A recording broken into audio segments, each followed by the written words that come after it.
Good afternoon to you. Mark Sutton with HurricaneTrack.com here with your off-season hurricane outlook and discussion for Monday, February 4th, 2019. There's a lot to talk about today. Nothing really pressing, but a few things on the menu to go over. The first of which, the Southern Oscillation Index. As you know, I like to look at this as a guidepost to what might be happening with a different phenomenon called the El Nino Southern Oscillation, or ENSO. The SOI, a difference between the pressure in Tahiti and in Darwin. Darwin, of course, is in Australia. And the main thing that I like to look at is this line right here, the 90-day trend. And overall, it has been fairly steady, just a little bit of a decline, but very, very steady over the last couple of weeks or so.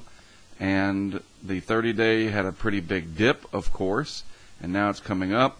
And overall, this is not a sign of an El Nino coming on. Usually when this is significantly negative, these numbers, you look towards the possibility of an El Nino happening. And as you can see, even over the last few months here, none of these numbers have been substantially negative.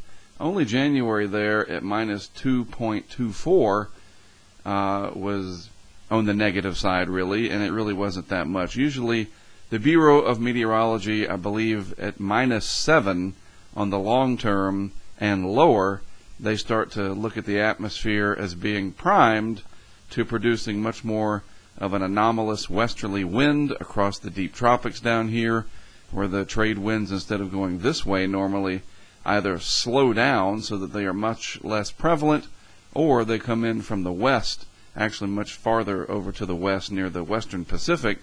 And that's because of that change in pressure pattern. Well, we're not seeing that. And as such, look, right here, right along the equator, kind of blew it there. There's the equator. We're starting to see some blues showing up, which on this scale of the anomaly map indicate lower than average sea surface temperatures. And, that's certainly not El Nino. There's a little bit of a warm area here in the extreme eastern Pacific. The Galapagos Islands kind of in the middle there. And other than that, just not seeing that much. Especially, look up here in what we kind of think of as the main development region area of the tropical Pacific. If this is the main development region of the Atlantic, then you can just extend that into the Pacific. And no real large areas of warmth like we saw last year. It's kind of broken and patchy with areas of surface cooling going on.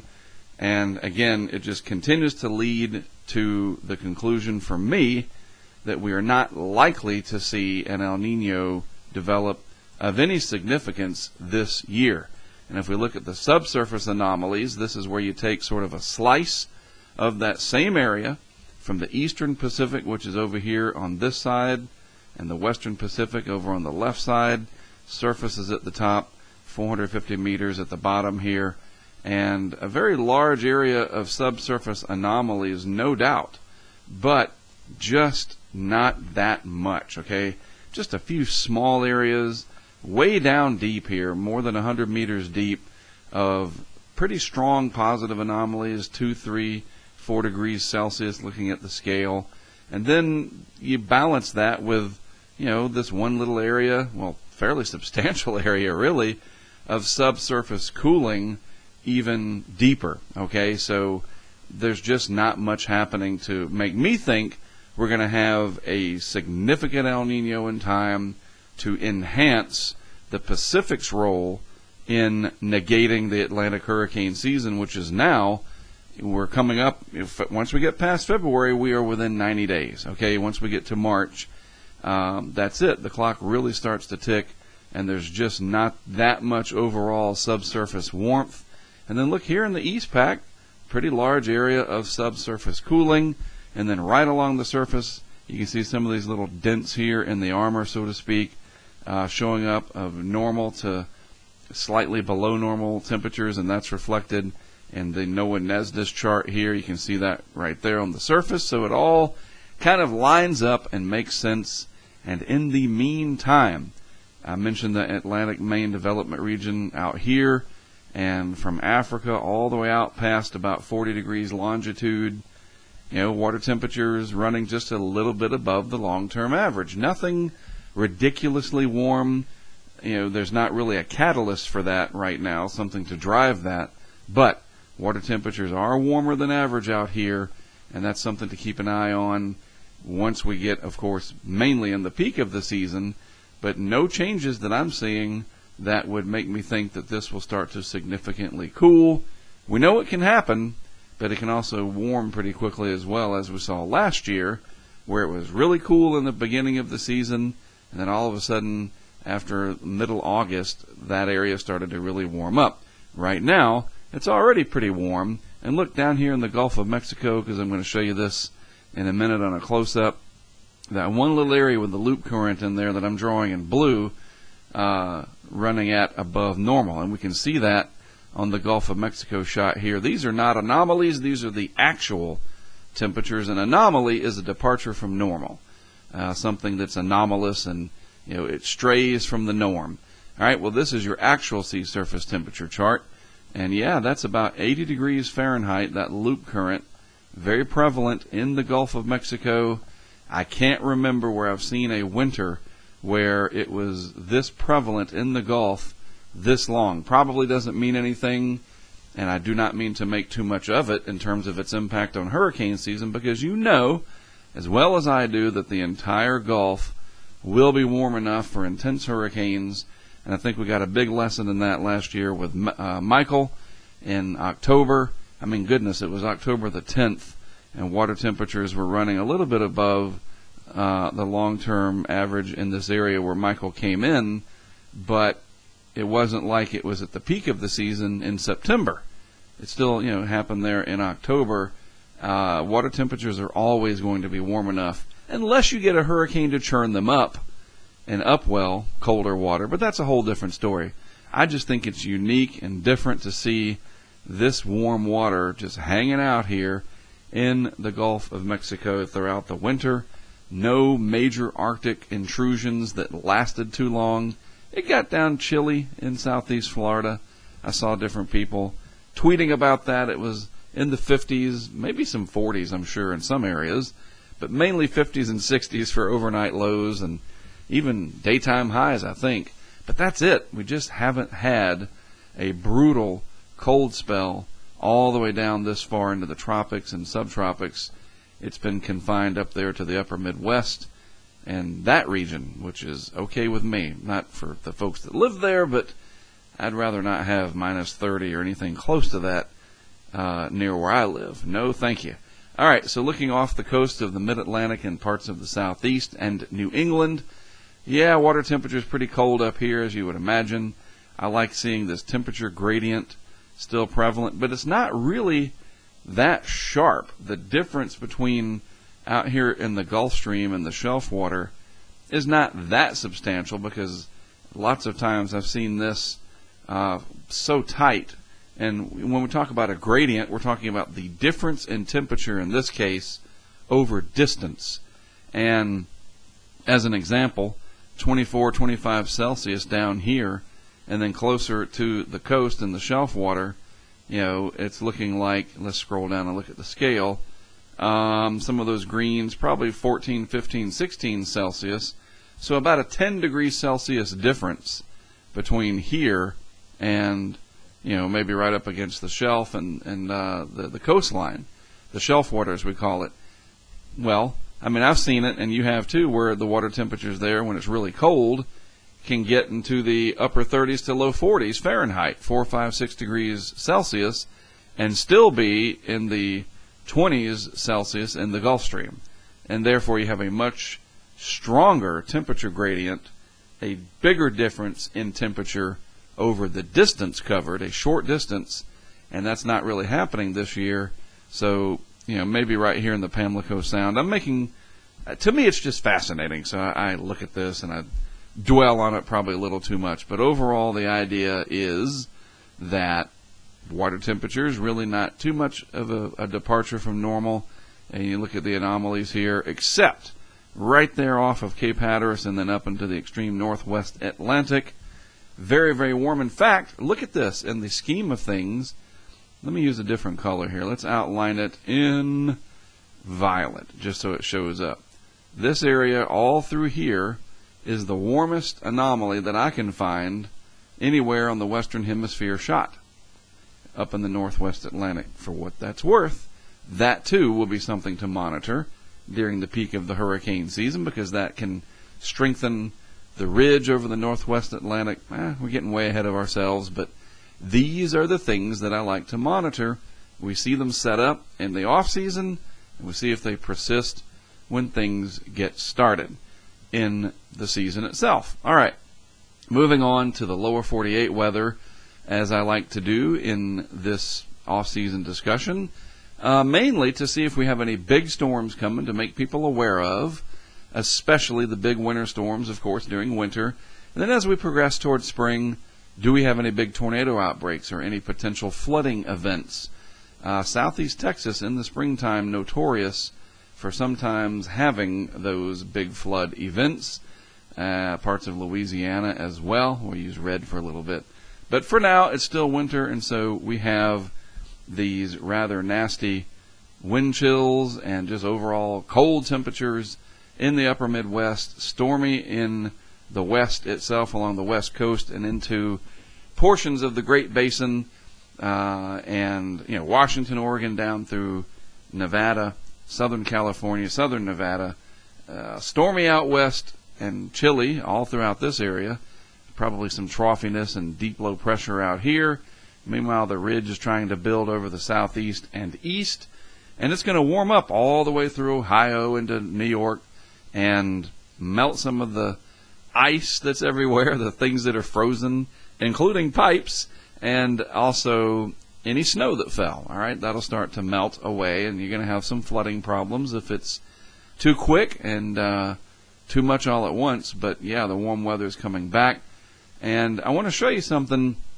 We had this big storm system that came in out west over the weekend, and we have a nest cam in Pahrump, Nevada, which is on the other side of the mountains from Las Vegas. All right, so look it up, Pahrump, Pahrump, Nevada. One of our good friends lives out there, and he's hosting this camera for me so that I can show you things like this. This is a time lapse of that storm system that moved through. Those are the Spring Mountains there in the background here. Las Vegas would be way over here on the other side of these mountains. Mount Charleston is hidden, and it's right back here, over 12,000 feet in elevation. But this is the storm system that came along. This is the desert. And look, it's going to rain. You're going to see a lot of this rain come through. Very stormy. I remember seeing even Josh Morgerman tweeting about it, how rainy and dreary it was, and then the back edge moved through, and it was like a very sharp cutoff. But this part of southern Nevada, there's some of that rain in the distance. You see some of those rain shafts go through, snow in the higher elevations, and then look at this empty lot here, this area that's normally dry. Yeah, it's getting wet. I didn't check and see how much rain fell, but I'd imagine a quarter to a half an inch or so, and everything was wet. Water was ponding, not flash flooding, not here. That was prevalent in parts of California, but interesting to see. We're going to check in on this nest cam over the months ahead, especially during the monsoon season. There's some more rain moving through. This was a couple of days ago, by the way, over the weekend. I think this was from Saturday into Sunday or something like that.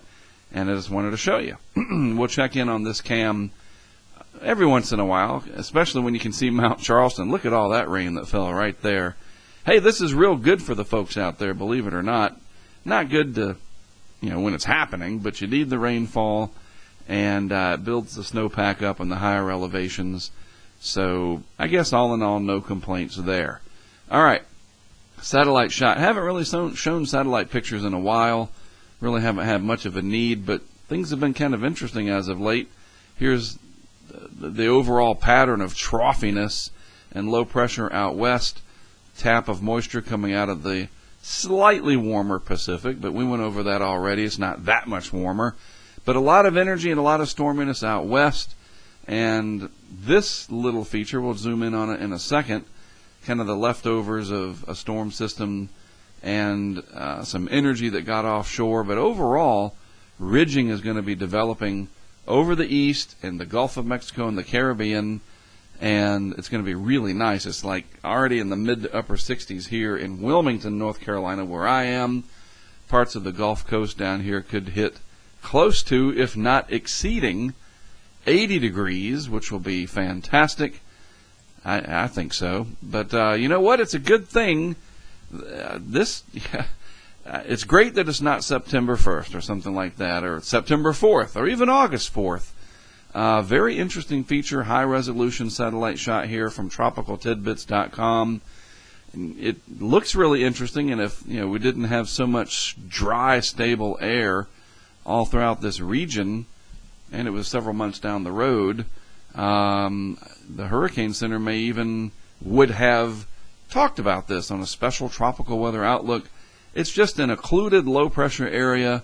Very interesting to see. It brought a lot of heavy rain, especially across eastern North Carolina yesterday, a east of Highway 17 type of event. New Bern had some heavy rain. I was there visiting my folks. And look at this front that's attached to it, though, so it's not a tropical system, not even really subtropical. Even though it's in the subtropics, it's just a very interesting, you don't really see it that often, so I guess you could call it an anomaly. And yeah, if the water temperatures, and we just looked at that, water temperatures underneath it are probably in the low to mid 70s at best. So not a lot of latent heat out there, and there's not a lot of instability around, so it's a fairly shallow system. Those clouds are generally low to mid level, and it's just kind of neat to look at. How are things going to be over the next couple of weeks? Well, first, if we start, and I got a different perspective today. Now you've got the surface features, and you can see the low pressure there off the Carolinas, analyzed at 1,004 millibars from the GFS anyway. And you can see the shape of the overall upper pattern here. Troughiness out west, overall height rises and ridginess, if we want to call it that, in the east. And so as we progress through time, do we see any more of that buckling of the jet stream like this anywhere into the deep south, etc., the southeast, or even the east coast?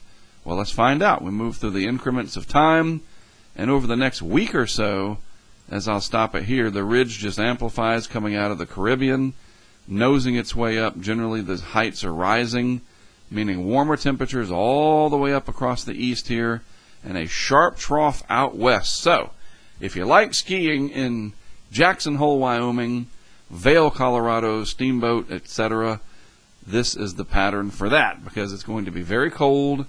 I mean, look, direct flow right out of the Canadian Rockies. I guess it could be worse if it was more in this direction, but that's very cold. It's not Pacific air coming in at a shallower angle, and this is where the meteorology really gets interesting. And it's true, if you get these shallow troughs that come in like that, the air is coming off the Pacific generally, and it's moderated some. And here, it's moderated a little bit, but boy, that is pretty cold coming right down through the Rockies there. So enjoy it if you have plans to go skiing out into that region. I wish I could. That'd be fun. Moving right along, though, watch as that ridge. You can see, again, it's like a topographic map. We talk about this of the atmosphere, and ridge of high pressure trying to hold strong coming out of the Caribbean as the troughiness gets held back. Mainly cold up here in the upper Midwest, stormy in between the two. No East Coast blizzards, nothing like that. We may get through the whole season without seeing one. You never know. I mean, look at that. 960s, 970s way up here in eastern Canada, not off the east coast of the United States. Just not happening this season, not yet. We go through time. This is about 5-6 days out.